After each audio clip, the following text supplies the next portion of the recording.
kayak gimana ya, ada yang ngikutin perempuan rambut panjang. Terus saya lihat ya kuntilanak merah.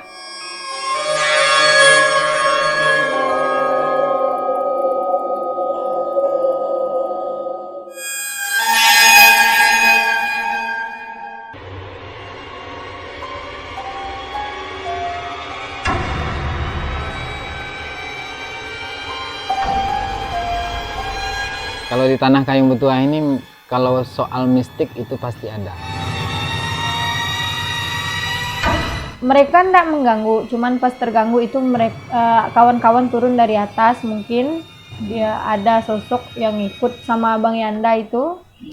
Jadi ya semuanya langsung ya terganggu juga kan.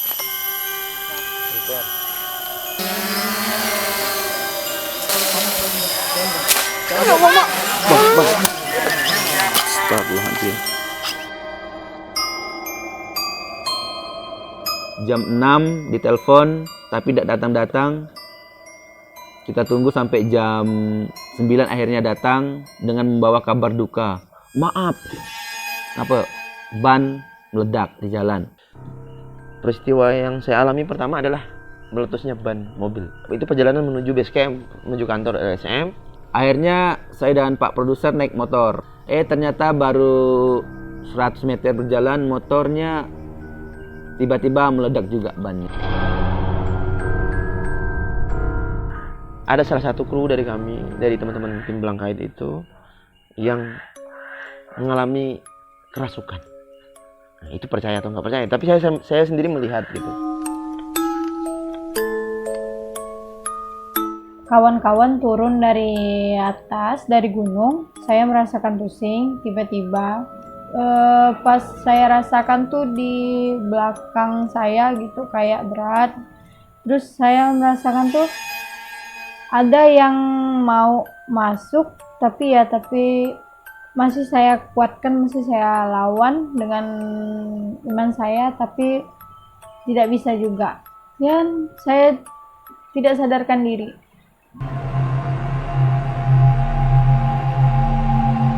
Dia mengalami kerasukan dan akhirnya bisa dinetralisir oleh seorang paranormal yang membackup teman-teman.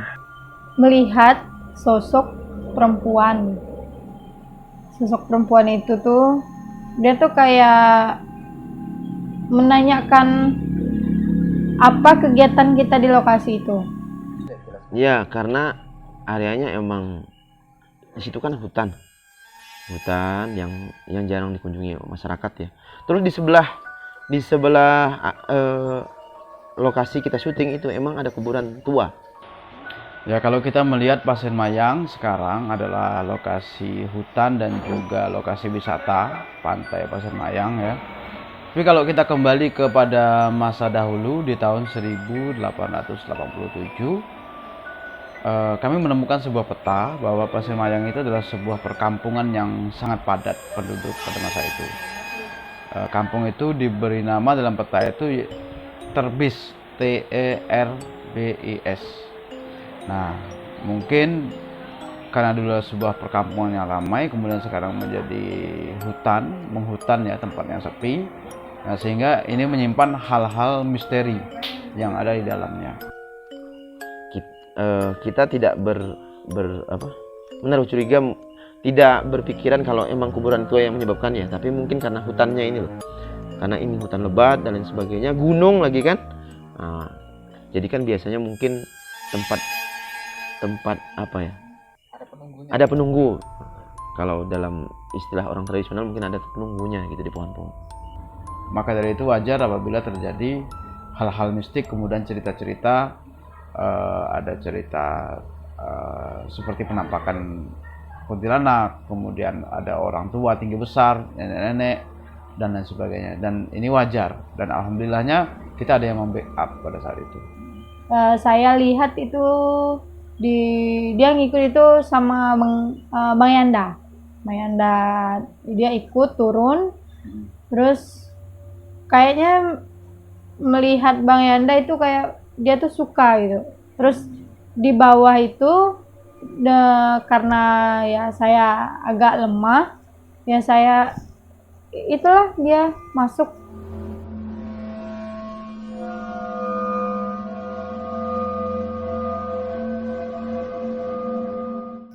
Jadi ada hal mistik yang di luar kendali kita seperti itu. Itu pernah ada kejadian yang di luar dugaan kita. Misalnya kapak terbang sendiri, nah, kan, tukul melempar sendiri. Nah, itu kan kisah ya. Anda boleh percaya atau tidak, yang jelas kita itu pernah membuktikan hal itu. Badan saya itu rasa ada di pas itu tuh ada kayak ada di dua alam. Cuman ada di situ tuh kan ada untungnya tuh ada Mas Pri, ada yang lain Mas Dwi apa segala macam. Jadi saya merasakan tuh badan saya tuh masih berat, terus kepala saya masih rasa sakit. Seperti itu. Setelah dicek ternyata yang masuk ke tubuhnya perlengkapan kita cewek sih, mungkin karena cewek lemah kan, akhirnya masuk ke cewek. Dibilang sama paranormal kita, Mas Pri lah ya, kita sebut namanya, bukan Bunga. Mas Pri itu dimasuki ada 5 katanya, 5 orang ya. Pada saat kejadian saya tidak melihat kan seperti apa, karena kita ada di gunung, tapi setelah sampai banyak yang bercerita seperti itu.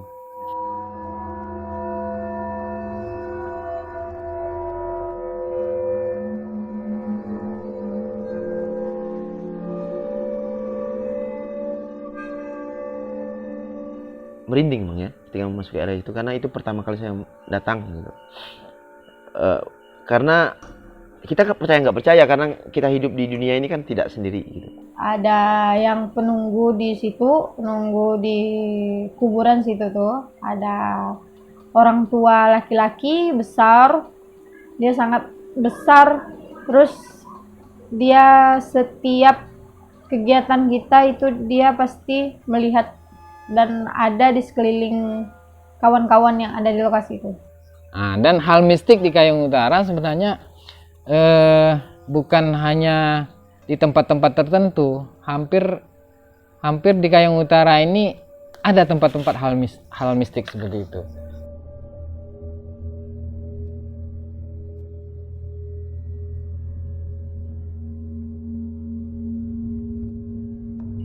Bilangnya maksudnya saya waktu itu posisinya emang dapat informasi dari teman-teman kalau mereka ini diganggu dengan goyangan pohon. Jadi itu hal mistis yang pertama dirasakan di lokasi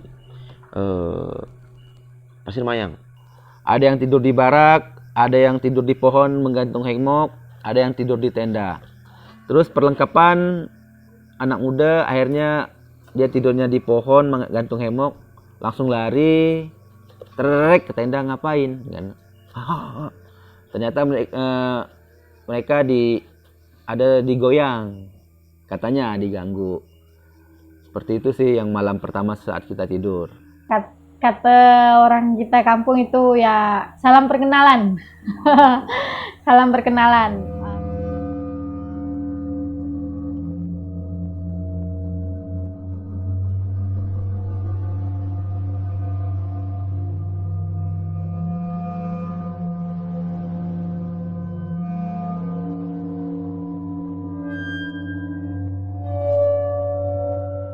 Ya, karena film sejarah, maka wajar apabila kita juga bersentuhan dengan hal-hal mistik karena kaitannya dengan peristiwa di masa lalu. Dikatakan tidak percaya, tapi saya sendiri juga merasakan itu.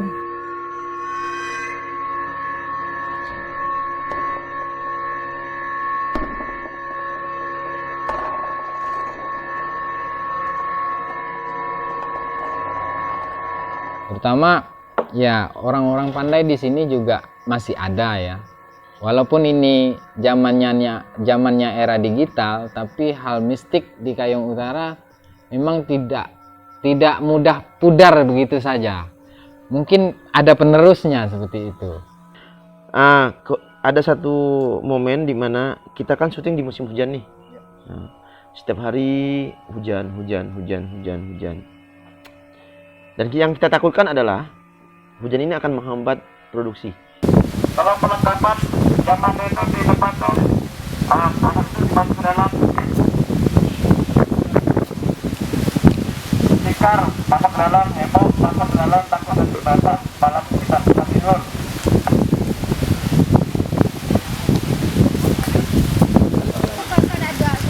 Lagi mau turun hujan,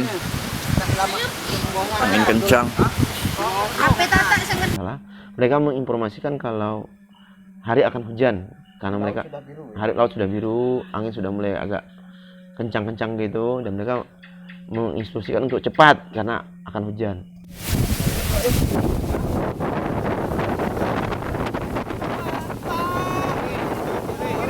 Kalau tidak salah, tiba-tiba datang hujan lebat dan saya menyuruh kameramen BTS untuk mengambil adegan hujan itu.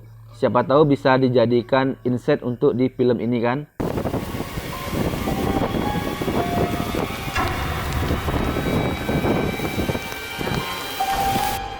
Tapi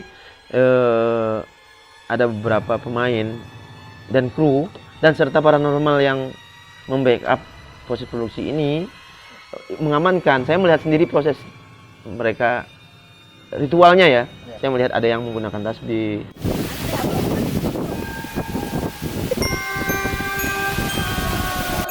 Terus ada juga pemain kita tiba-tiba mengambil air, terus mengarah ke apa tuh sana tuh, utara ke timur. Ya, duduk jongkok, ya seperti membaca doa dan menyemburkan air tersebut, dan tiba-tiba hujan itu berhenti.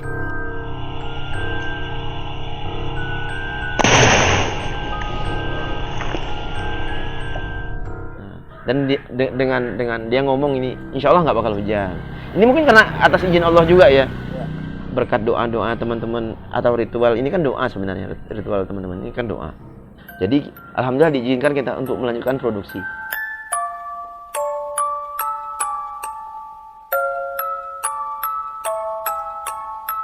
Ya, karena peristiwa sejarah ini melibatkan banyak hal dan juga banyak peristiwa di masa itu, maka wajar apabila hal-hal mistik itu terjadi. Karena apa yang kita lakukan dalam film Perang Belangkat ini merupakan salah satu peran yang betul-betul dilakukan oleh para tokoh-tokoh di masa itu. Nah, bahwa mereka merestui kita, kegiatan kita seperti itu. Dan mereka mungkin kalau mereka bisa berbicara langsung kepada kita, mungkin mereka mengucapkan terima kasih kepada kita karena kita mengangkat kisah mereka gitu.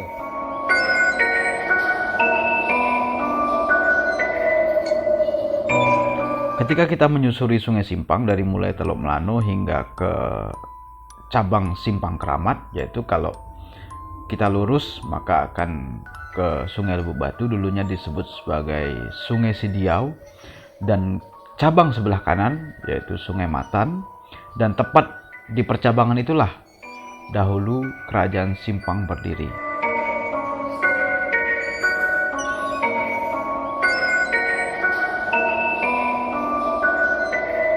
Karena ya yang saya rasakan pertama adalah merinding ya ketika memasuki area itu, karena itu pertama kali saya datang gitu.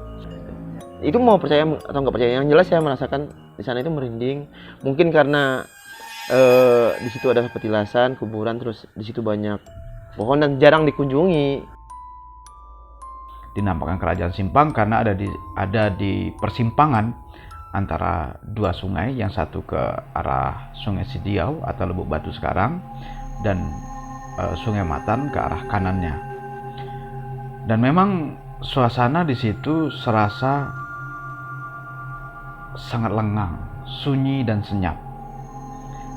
Belum lagi ketika kita dapat merasakan di situ, karena dulunya pernah ada sebuah perkampungan dan banyak sekali peristiwa-peristiwa, sehingga aura-aura tersebut yang mungkin dirasa misterius dan kita sendiri juga mungkin yang pada saat itu ada beberapa kru yang juga merinding ya di sana. Nah, akan tetapi aura di sana secara umum dikatakan oleh beberapa teman dan seorang paranormal kami, auranya sangat positif di situ. Dan saya nggak bisa bayangkan kalau orang yang tidak pernah ke sana tiba-tiba harus nginap. Waduh, enggak. Kebetulan tim kita nggak nginap di sana.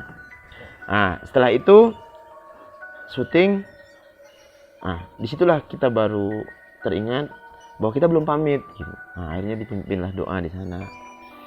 Dari namanya saja sudah mistik ya. Namanya itu Simpang Keramat. Nah, keramatnya ini yang membuat mistik ya. Padahal keramat dalam tradisi lisan orang-orang Melayu di Kalimantan Barat khususnya, keramat ini diperuntukkan bagi pusara atau kuburan yang memang untuk orang-orang yang dihormati dan dikeramatkan.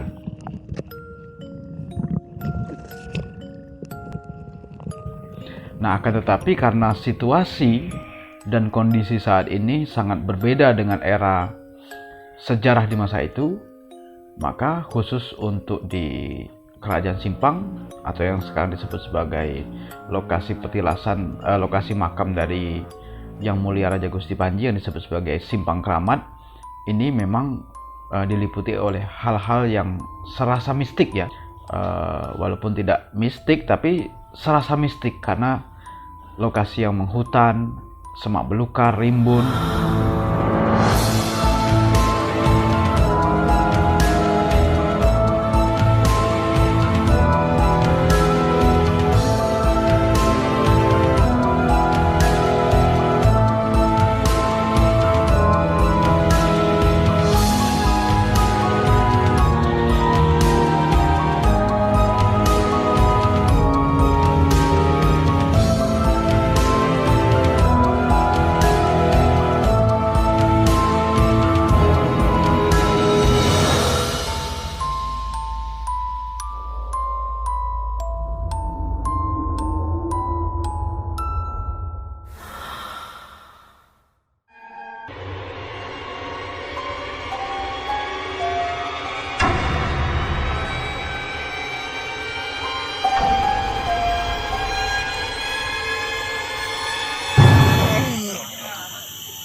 Ini kerja bagus. Lanjutkan perjuangan kita. Ki Anyang Samad tertembak dan dia mengeluarkan sendiri pelurunya dengan napas tersengal-sengal. Pas saat detil saya mendirect langsung melihat ke bola matanya. Bola mata merah, napas tersengal, itu rasanya bukan Ki Anyang Samad yang seperti yang saya rasakan, yang saya tahu. Iya. Ada hal-hal yang di luar nalar pemikiran kita, seperti ada ngeheng juga waktu itu ya di akhir permainan ya. Ini bentuk yang tidak diduga-duga. Saya memandang beliau yang biasanya hari-hari kita latihan selama 20 lebih hari ya.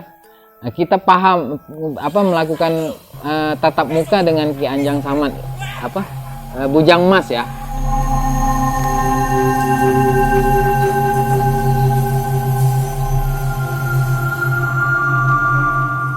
Terus setelah itu selesai adegan,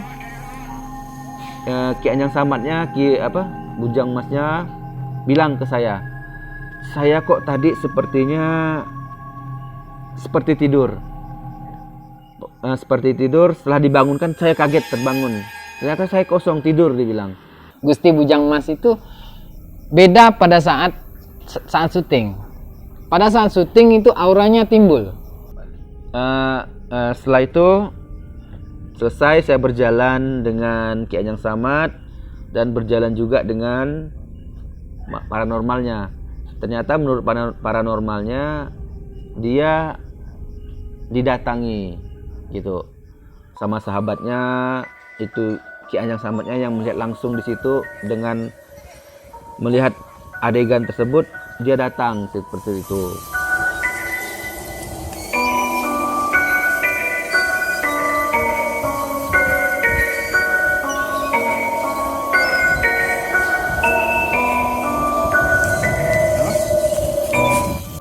Nah, itu saya juga tidak tahu apakah itu ada roh lain atau ada pendamping beliau atau ada rohnya sendiri siapa Ki Anjang Samadnya, itu saya kurang paham seperti itu, tapi auranya itu nampak.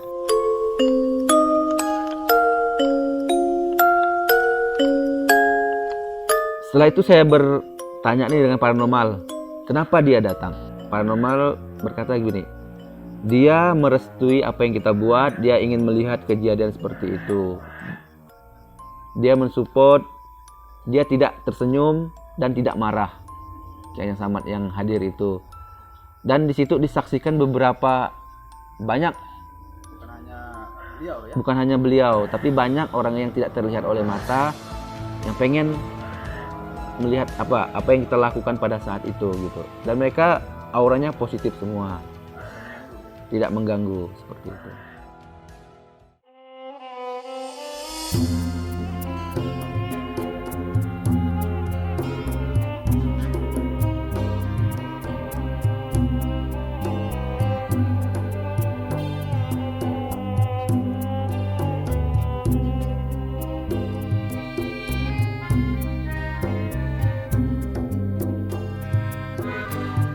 Tersebut kisah